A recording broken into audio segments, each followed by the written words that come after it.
जय जगन्नाथ। नमस्कार प्रिय दर्शक बंधु, मु ज्योतिषाचार्य प्रमोद कुमार पंडा आपण मानक स्वागत करुच्ची आपण मानकर प्रिय चैनल एस्ट्रो कल्याण चैनल। प्रिय दर्शक बंधु, जो व्यक्ति मन चैनल को देखुंत सब्सक्राइब करना सब्सक्राइब करंतु, लाइक करंतु, अधिक अधिक शेयर करंतु। एबे आसंतु जानिबा सन 2024 मसीहा को विदाय दे 2025 मसीहा को स्वागत करी एस्ट्रो कल्याण समस्त परिवार समस्त बंधुवर्ग एतद व्यतीत समस्त विश्वर मंगल पाई श्री जगन्नाथ महाप्रभुंकर अशेष अशेष कृपा हो एवं आपण मानकर चलापथरे महाप्रभुंकर सदा सर्वदा आशीर्वाद रही था। आपंकर सुस्थ शरीर, सुस्थ मन, सुस्थ कामना, सुस्थ वैवाहिक जीवन एवं विद्यार्थी मानकर मध्य उन्नति हो, यह प्रभु पाखरे गुहारी प्रभुंकर कृपा मध्य प्राप्ति हो। प्रिय दर्शक बंधु, आज आम जानिमा जो व्यक्तिंकर राशि होची मीन राशि। मीन राशि व्यक्ति मानक पई सन 2025 मसीहा आपण पई कोन फलाफल अछि समस्तंगर अपेक्षा बहुत लोकंकर फोन मध्य आसी सालानी। गुरुजी कहंतु 2024 मसीहा कटिला कटिला जहाँ कटिला 2025 मसीहा आम भाग्य चक्र कौन अच्छी आज आम जाना 2025 मसीहा आम भाग्य चक्र कौन सुधारी पार, कौन भाग्य चक्र किसी फलप्रद घटव, कौन लाभ अच्छी उन्नति अच्छी कौन अच्छी आज आम जाना। प्रिय दर्शक बंधु, आम समस्ते जानिचे मीन राशि ग्रहराज स्वयं देवगुरु बृहस्पति। देवगुरु बृहस्पति मीन राशि मालिक एवं धनु राशि मालिक। धनु राशि ग्रहराज स्वयं बृहस्पति, किंतु मीन राशि ठारू धनु राशि हूँ कर्मर मालिक। ताले मीन राशि व्यक्ति मानक पई जो व्यक्ति माने कर्म क्षेत्र रे अशांति असंतुष्टता कष्ट भोगुतिले से मानक पई बहुत बड़ सफलता मिले, बहुत बड़ सफलता मिले, जबरदस्त सफलता मिल। पराक्रम क्षेत्र विजय प्राप्ति, कौन सी कार्य करुले कार्य सफलता पाई पारु नथिले निश्चित रूप से देवगुरु बृहस्पति आपणकर जनवरी मास ठारू मे मास मध्यरे अनेक प्रकार सफलता प्रदान करिवे। जेकोसी कार्य करिवे आपण सफलता, आपण भाई हुंतु मित्र हुंतु निश्चित रूप से आपण कर्म क्षेत्र को सपोर्ट करिवे, आपण व्यापार वाणिज्य क्षेत्र में सपोर्ट मिल जाव, उन्नति उन्नति देखा। सेमती देवगुरु बृहस्पति 14 मे 2025 जितेबाला वृष राशि मिथुन राशि को आगमन करेंगे, आपणकर गृह कार्य में सफलता देखा, विवाह दाम्पत्य जीवन आनंद सुख मधुमेह देखा। किंतु मन रखिथिबा दरकार केबे भी कौन सी कार्य जल्दबाजी हवा उचित नुह। कौन सी डिसीजन नौचंती भाभी चिंती कि नवा आवश्यकता अछि। मैरिज लाइफ रे अनेक प्रकार बाधा मध्य आसी, छोटे छोटा कथा को नहीं, छोटे छोटा मनोभावना रे एमिति किछि कथा भरिबो जहा फल रे अशांति असंतुष्टता देखा। जति पति पत्नी न हो से बाह्य लोकों पड़ोसी बा अन्य जन व्यक्ति अन्य जन महिला आपण परिवार रे बाधा एवं कष्ट साध्य देखा। पति पत्नी मध्य श्रद्धा आदर आत्मविश्वास विश्वास एवं भरोसा रखिबा अत्यंत आवश्यकता है। यह द्वारा आपणकर संतान माने कर्मीमान हेबे, गृह लक्ष्मी आगमन हो। जो घर देखिए स्वामी स्त्री भितर सब अशांति असंतुष्टता नेगेटिव चिंता करती कलह रही था, से घर भितर केबे भी जिते रोजगार कले भी लक्ष्मी रुए। स्वामी सब स्त्री दोष दिखती, स्त्री जो मोर कौन शांति मिलूना, घर भितर सब कलह अशांति देखा दूसरी। गोटे कथा मन रखी था दर्शक बंधु, गोटे हाथ के ताली बाजे निश्चित एक अन्य जन भितर किसी मतभेद जो यह बाधा देखा देता है, यह प्रति टिके यथेष्ट ध्यान देवा आवश्यकता अछि। विद्यार्थी माने विद्या क्षेत्र निश्चित रूप से सफलता मिलिबो, लव मैटर सफलता देखा दबो एवं विदेश यात्रा दूर यात्रा भ्रमण जोग मध्य देखा दबो। अनेक पिला माने अछंती जे गवर्नमेंट जॉब पाई बहुत व्यस्तता थिले बा आशावादी थिले, निश्चित रूप से गवर्नमेंट जॉब रे मध्य आपनको सफलता मिलिबो। जो माने मेडिकल लाइन अछंती, जो पिला माने टेक्निकल लाइन एजुकेशन करूचंती बा कौन से साइंस रिसर्च करूचंती, यूपीएससी बा ओएस अन्यथा आईपीएस जो माने सब करूचंती से मानक प्रति निश्चित सफलता मिलिबो, किंतु संघर्ष हबो। समय नष्ट करबा उचित नुहे। जो कर्म करूचंती से कर्म प्रति ध्यान दे कार्य करबा अत्यंत आवश्यकता अछि।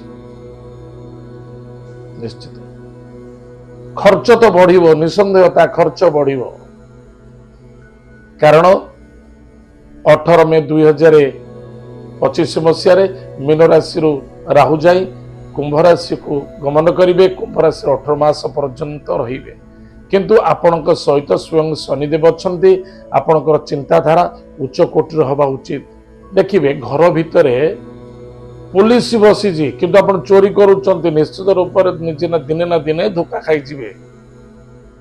शनिदेव अछंती, शनिदेव धर्मर प्रतीक, न्यायर प्रतीक, विवेकर प्रतीक। एथिनिमित आध्यात्मिक चेतना, आध्यात्मिक भावना, शुद्ध चेतना नवा उचित अछि। कौन करूचंती, कौन करबा आवश्यकता अछि, कौन कले बेटर हबो, यथेष्ट भावी चिंती कार्य कले अधिक रु अधिक उन्नति देखा दबो।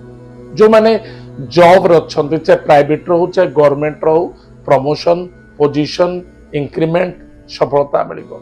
जो पिला माने चाकरी करू नथिले, चाकरी पे बहुत व्यस्तता थिले, गोटे पर दीटा, दीटा पर तीनटा चाकरी छाला पड़े कौन सी चाकरी संतुष्टि देखा जाउ नथिला, निश्चित रूप से ए समय चाकरी संतुष्टि मिलिबो एवं सफलता मध्य मिलिबो, विजयकारी मध्य हेबे। जो पिला माने विदेश रे जाके पाठ पढ़िबा को चाहुतले, आपण जाई परिबे, विदेश रे मध्य एजुकेशन करि परिबे। दूर यात्रा, विदेश यात्रा भ्रमण जोग मध्य अछि। एथरे मध्य भ्रमण मध्य जो माने वृद्ध अवस्था रे माता पिता अछंती, निश्चित रूप से आपण देवादेवी तीर्थ स्थान भ्रमण करि परिबे, किंतु स्वास्थ्य प्रति ध्यान रखिबा आवश्यकता अछि। स्वास्थ्य ही संपद। मानसिक क्षेत्र सब संतुष्टि रखी चलिले अधिक अधिक सफलता देखा। किंतु मन रखिथिबा दरकार, कौन सी गृह कार्य बाकी थिला करिबा पई ताकू समापन करंतु।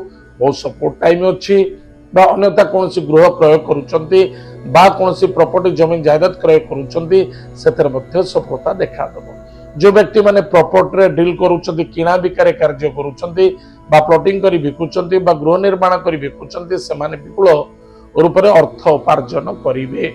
स्वास्थ्य प्रति यथेष्ट बारंबार कहिछि, स्वास्थ्य ही संपद। वाणी को नियंत्रण रखिबा, काम छोट हो बड़ हो संतुष्टि रूप से ग्रहण करबा।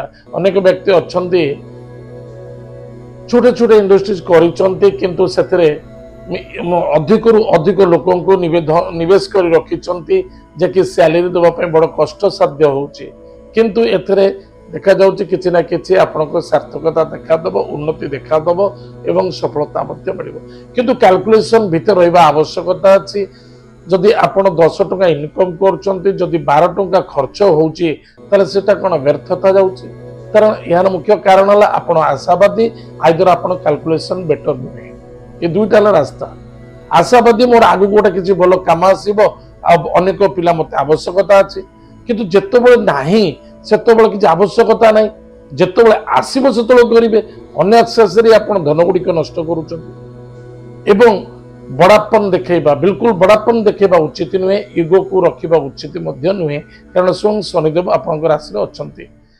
छोट छोट भाई भौणी मित्र बा भाई भौणी मध्य धोखा खाई पारती, कार स्वास्थ्य को नहीं चिंता मध्य देखा दे पारे, टिके सावधान रहिबे। स्वास्थ्य बहुत आवश्यकता अछि। आपण हो बा अन्य जन हो, आपण हॉस्पिटल किसी पैसा खर्च होवार संभावना देखा जाउछि, कारण राहु अछि द्वादश भाव में। निश्चित रूप से ताहले आमे निजर कर्म कर्तव्य एवं निष्ठावान हवा आवश्यकता अछि।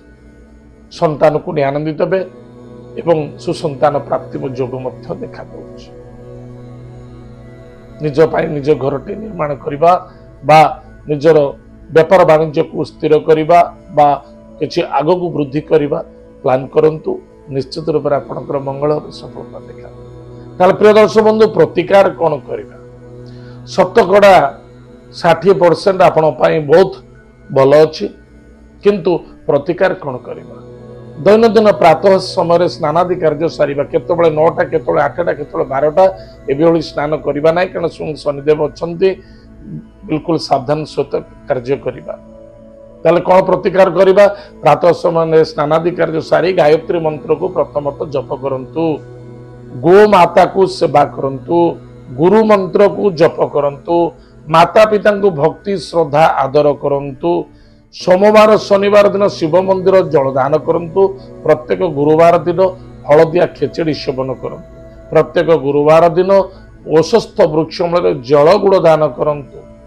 ମୟୂର ଚନ୍ଦ୍ରିକା ଖଣ୍ଡେ ଲାମିନେଟ୍ କରି ପାଖରେ ରଖନ୍ତୁ ଏବଂ ଯଦି ପାରୁଛନ୍ତି ପ୍ରତ୍ୟେକ ଶନିବାର ସୂର୍ଯ୍ୟାସ୍ତ ପରେ ଭଗବାନ ଶନିଦେବଙ୍କ ନାମରେ ଦୀପଟି ଜାଳନ୍ତୁ। ଅନ୍ୟଥା ଶନିଦେବଙ୍କ ଉପରେ ଶନିବାର ସୂର୍ଯ୍ୟାସ୍ତ ପରେ କ'ଣ କରିବେ? ଟିକେ ରାଶି ତେଲ ଦାନ କରିବେ। ହନୁମାନ ମହାପ୍ରଭୁଙ୍କ ପାଖରେ ମଙ୍ଗଳବାର ଦିନ ଟିକେ ଚାମେଲି ତେଲର ଦୀପ ଜାଳନ୍ତୁ, ଘରେ ଜାଳନ୍ତୁ, ନହେଲେ ମୋ ପ୍ରଭୁଙ୍କ ପାଖରେ ଜାଳନ୍ତୁ, ହନୁମାନଙ୍କ ପାଖରେ ଜାଳନ୍ତୁ, ସେଥିରେ ସଫଳତା ମିଳିବ। ହନୁମାନ ଚାଳିଶା ପାଠ କରନ୍ତୁ, ଆନନ୍ଦ ମିଳିବ। ହନୁମାନ ଚାଳିଶାର ଗୋଟେ ପଦ ଅଛି, ଭୂତ ପିଶାଚ ନିକଟ ନିହି ଆवे, ମହାବୀର ଜବ ନାମ ସୁନାवे, ନାଶଇ ରୋଗ ହରଇ ସବ ପୀରା, ଜପତ ନିରନ୍ତର ହନୁମନ୍ତ ବଲବୀରା। ତାହେଲେ ହନୁମାନଙ୍କୁ ପ୍ରତ୍ୟେକ ମଙ୍ଗଳବାର ଦିନ ଚାମିଲି ତେଲ ଦୀପ ଜଳାନ୍ତୁ, ପ୍ରତ୍ୟେକ ଦିନ ହନୁମାନ ଚାଳିଶା ଟିକେ ପାଠ କରନ୍ତୁ। ଛୋଟ ଛୋଟ ପିଲାମାନଙ୍କୁ ଚକୋଲେଟ୍ ଦାନ କରନ୍ତୁ। ନିଶ୍ଚିତ ରୂପରେ ଆପଣଙ୍କର ଗୃହରେ ମଙ୍ଗଳ ହେବ, କର୍ମରେ ମଙ୍ଗଳ ହେବ, ବାଣିଜ୍ୟ କ୍ଷେତ୍ରରେ ମଙ୍ଗଳ ହେବ, ବିଦ୍ୟାର୍ଥୀ ମଧ୍ୟ ବିଦ୍ୟା କ୍ଷେତ୍ରରେ ସଫଳତା ଅର୍ଜନ କରିବେ। ପ୍ରତ୍ୟେକ କ୍ଷେତ୍ରରେ ସଫଳତା ହିଁ ସଫଳତା ଦେଖାଦେବ। ତାହେଲେ ପ୍ରିୟ ଦର୍ଶକ ବନ୍ଧୁ, ଏତ ଥିଲା ମୀନ ରାଶି ବ୍ୟକ୍ତିମାନଙ୍କ ପାଇଁ ସନ୍ 2025 ମସିହା କେମିତି ଚାଲିବ, କେମିତି ଦିନ କଟିବ, କ'ଣ ଅଛି ଏବଂ କ'ଣ ପ୍ରତିକାର। ଆଜି ତ ସମୟ ଯାଇଛି, କାର୍ଯ୍ୟକ୍ରମକୁ ଆମେ ଏଇଠି ରଖୁଛୁ। ପୁଣି ଦେଖା ହେବା ଆଗାମୀ ଅଧ୍ୟାୟରେ। ଜୟ ଜଗନ୍ନାଥ, ନମସ୍କାର, ହରି ଓମ୍।